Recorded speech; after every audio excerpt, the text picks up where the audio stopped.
سلام کی بہت فضیلت ہے، حکم بھی افش السلام، سلام کو پھیلاؤ۔ پھر سرکار دو عالم صلی اللہ علیہ وسلم کی طرف سے تکبر سے برات کا سرٹیفکیٹ اس کو ملتا ہے جو سلام میں پہل کر دیتا ہے۔ البادئ بالسلام بریء من الکبر، البادی اسم فاعل ہے، الف لام داخل ہوا فعل ماضی کے معنی میں ہو گیا۔ الذی بدأ، جس نے پہل کر دی سلام میں، وہ تکبر سے بری ہو گیا۔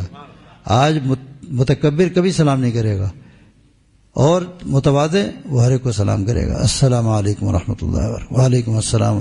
جس زمانے میں سلام عام تھا، نہ ایڈز، نہ کینسر، نہ بلڈ کینسر، نہ گردے خراب، کوئی بیماری پوری حیات و صحابہ، پورے صحابہ کرام کے حالات سے بھری پڑی ہے۔ ان بیماریوں کا وجود ہی نہیں تھا، نہ دوا کھانے کا انہیں کوئی تصور تھا کہ دوا کیا چیز ہے۔ حضرت عمر رضی اللہ تعالیٰ عنہ آخری عمر میں انتقال کے قریب صحابہ کرام فرماتے ہیں کہ اس وقت بھی عربی نسل کے گھوڑے ہوتے تھے، اتنی رفتار کی 90 کلومیٹر کی رفتار ہوتے کہ پہلے گھوڑے کو دوڑاتے تھے پوری رفتار سے، پھر بڑھاپے میں پھر جمپ لگا کے اس پہ بیٹھتے تھے۔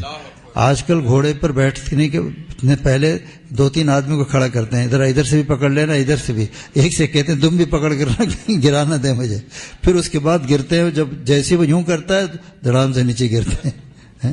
لیکن حضرت عمر رضی اللہ تعالیٰ عنہ کو دیکھو کہ گھوڑے کو ایسے بیٹھ کے نہیں دوڑاتے تھے، پہلے خالی دوڑاتے تھے، جب پوری رفتار ہو گئی تب جمپ لگا کے جسٹ لگا کے اوپر سوار ہوتے تھے۔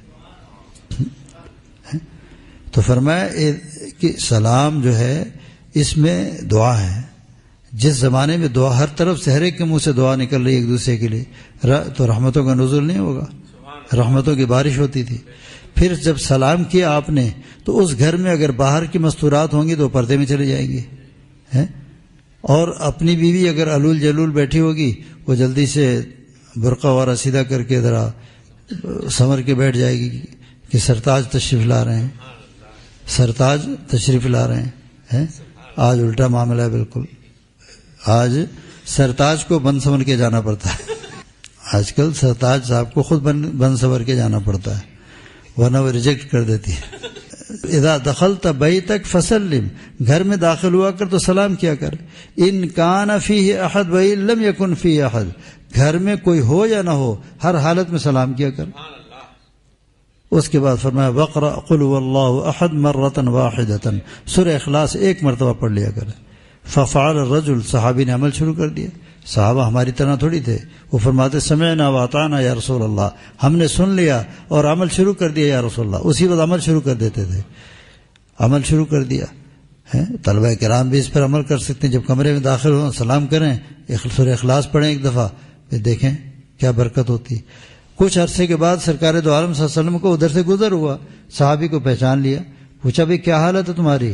کہا یا رسول اللہ جب سے آپ نے فرمایا سلام کرتا ہوں سورہ اخلاص پڑھتا ہوں، 5 سیکنڈ کا وظیفہ تھا، لیکن اتنی برکت اللہ نے دے دی، اتنی برکت دے دی ہے کہ اپنے بال بچوں پہ خوب خرچ کر رہا ہوں، پڑوسیوں پہ خوب خرچ کر رہا ہوں، محلے والوں پہ خوب خرچ کر رہا ہوں، لیکن مال ختم ہونے کا نام ہی نہیں لیتا۔ چونکہ حضور اکرم صلی اللہ علیہ وسلم کا بتایا وظیفہ ہے، کسی بزرگ کا بتایا ہوا 100% کامیاب نہیں ہوگا، لیکن سرکار دو عالم صلی اللہ علیہ وسلم کا بتلایا وظیفہ 100% نہیں 1,00,000%۔ ہاں، تفسیر کبیر امام فخر الدین رازی نے سورہ اخلاص کی تفسیر میں، اس کو سورہ اخلاص کی تفسیر دیکھ لینا، وہاں یہ واقعہ مل جائے گا آپ کو۔